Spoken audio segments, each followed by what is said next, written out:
Ibiza, a name that echoes freedom, pleasure, excess. An island soaked in music, sun and stories half remembered by morning. But beneath the volume, there's another rhythm. One that whispers.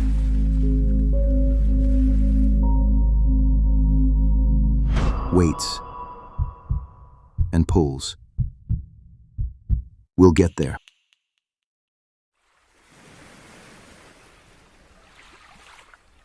Long before the neon lights and champagne spray, this island lived another life. A quieter one. Phoenician sailors once docked here, calling it Ibiza. They worshipped the god Bes, protector of music and dance, but also of war and childbirth. Strange dualities, just like the island.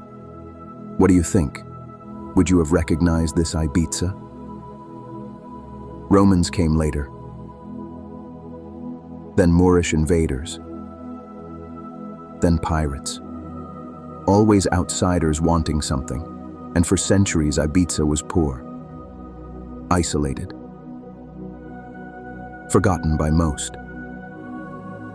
A place of fishermen. Of almond groves. Of silence. But not all of that disappeared. What do you think? Would you have recognized this Ibiza?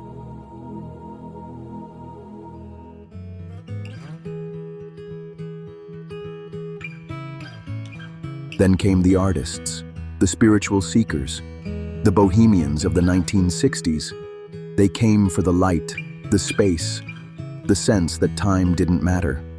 And in the decades that followed, the beat changed. Clubs rose from dust. DJs replaced drummers. Planes landed faster than boats ever did.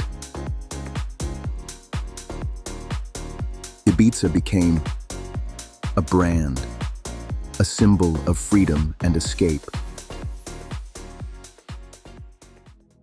But some places refuse to change. Just off the southern coast lies something untouched.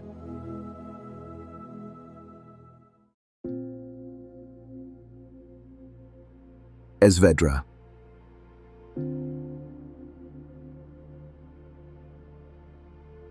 A jagged monolith of limestone rising nearly 400 meters above the Mediterranean.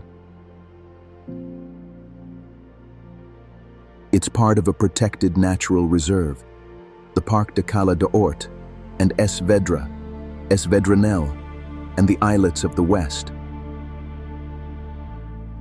Its cliffs and waters shelter rare species. The Ibiza wall lizard, the Eleonora's falcon. This place is not just myth, it's preservation. And still, the stories. They say it's part of Atlantis, that it emits magnetic energy, distorting compasses, a center of spiritual gravity. But Vedrà is also a refuge, a place for reflection, yoga, meditation. Even skeptics agree, the silence here feels intentional.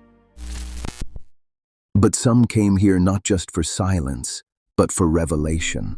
In the 1800s, a Carmelite monk, Francisco Palau, withdrew here seeking solitude.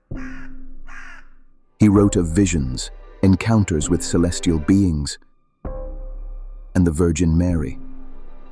His writings are historical, documented, not legend, not conspiracy.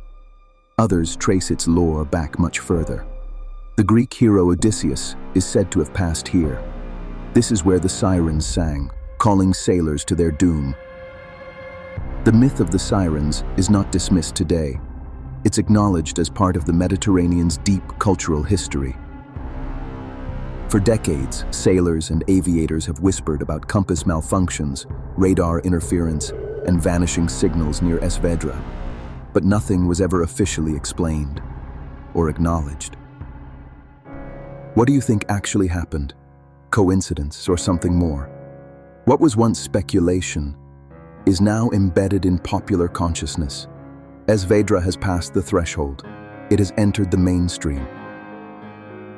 Not because it demands belief, but because it demands attention. Stand there long enough, and you'll feel it.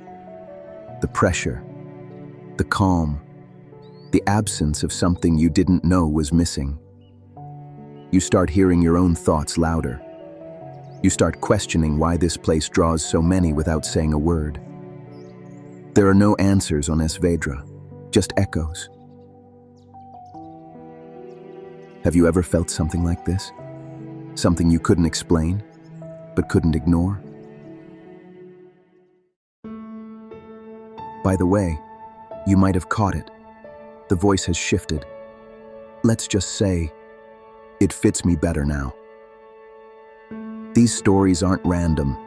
They're chosen because I find them genuinely fascinating. Mystery isn't something abstract. It's something we experience. If this one spoke to you, tell me why.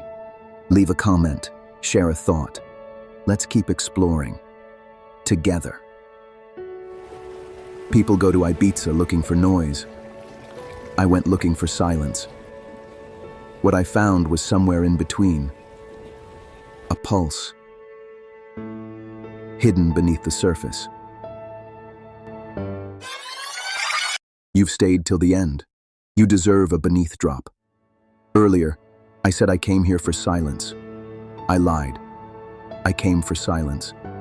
And for Ibiza after dark.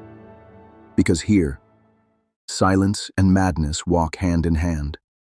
And nothing is ever just one thing.